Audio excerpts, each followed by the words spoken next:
So I think this, again, and the reason why Jesus is referring back to it is that it's showing that God, 500 years or so before Jesus was ever even born, was telling the people of Israel, there's going to be a Messiah that's going to come, yet the people are going to strike him and do him harm.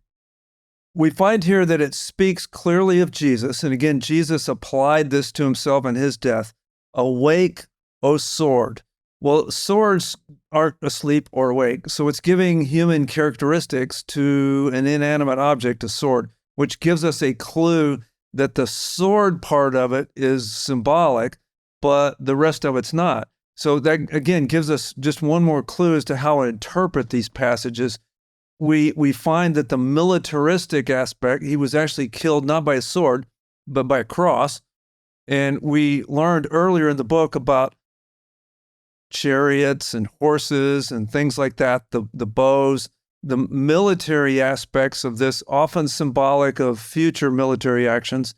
But the things like a shepherd, Jesus really is a literal shepherd for the sheep of his flock in the church.